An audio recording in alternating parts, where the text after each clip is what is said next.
everyone, so this video is to help you with the reading strategies chapter.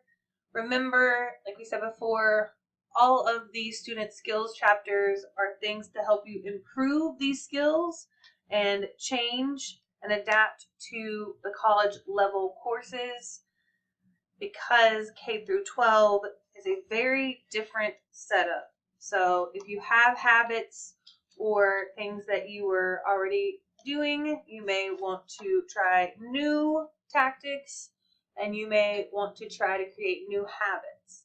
That works for reading strategies as well. So this is not how to read, like the words on a page. This is reading comprehension. So how do I read and understand? How do I read and remember? So the first thing is, why are you reading? A lot of your reading is going to be prep for class, whereas in the past you maybe read in class. Not so much of that going on in college. It may be trying to evaluate the information, maybe for a quiz or a homework or a project, or it may be so that you have it fresh in your memory so you can be part of a discussion, either in person or online. And then most importantly, it's to help you remember. The more you read, the more you look at something, the more you work through a topic, the more likely you are to remember it for the future, either for that class or a future semester or a test, or just in general because it's part of your major. It's information you'll need in the future. All right, so this meme I relate to the most. That's why I'm including it here. I read the same thing over and over and do not remember what I read. I used to struggle so much with tests where it was a selected reading and then the questions would appear below. Those are really hard for me. So if this is you, I feel your pain. Everybody has different struggles when it comes to reading and reading comprehension. This may not be you, but you may be something very similar. So heads up. All of the strategies work for all the different kinds of problems. Your book highlights two things, active reading and the PSAR. I'm going to highlight from that just a couple of things. So the active reading, the more active you are, the more you will engage with the material, the more likely you are to remember it and learn from it. So the easiest thing to do is to take notes. That's the fancy word for that is annotations. So you could highlight, underline, star, write actual notes in the border, write notes on your own page, write summaries, pick out tables or graphs, put page numbers of corresponding topics, whatever it may be. Being active helps you stay, one, focused, and then two, helps you as you're working through the material, attach it to other things in your brain that will help you learn. So that is probably the number one thing. If you have not done or you're not currently doing, I would try. The other thing is PSAR. So it's got a bunch of different parts: prepare, survey, annotate, and review. This is supposed to help you get the most out of your reading. Obviously, prepare should be assumed knowledge, but I'm going to say it anyways.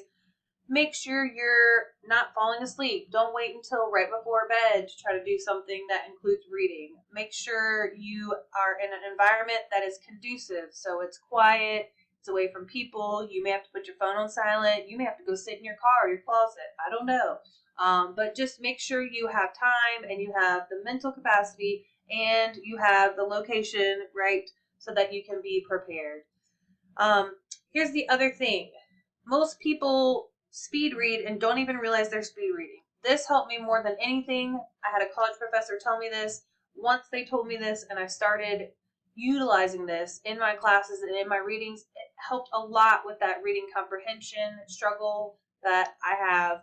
And it's spending 3 to 4 minutes per page. So if that's 5 pages of reading, that's 20 minutes. I'm sure most of us have never done that before. So that might be something new for you, and it's going to sound like a lot, but it's so that you don't have to keep coming back and rereading that page that same day, one day later that week, maybe the week after. It's a lot of time up front, but it saves you time in the long run. And the other thing here is skimming. So reading the first line, reading the first paragraph. A lot of your books do this for you. So you have those really expensive textbooks, and a lot of them will summarize at the beginning of a chapter or at the end or in the middle. Maybe it'll be bullet points. Maybe it'll say summary. They have skimmed the material for you and already put that in one place all together.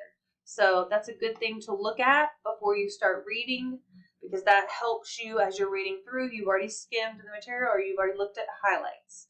And for class, I would say a version of skimming for class is looking through the PowerPoints before you go, if that's provided, because that is something a lot of college classes will give you. They'll give you the PowerPoints ahead of time.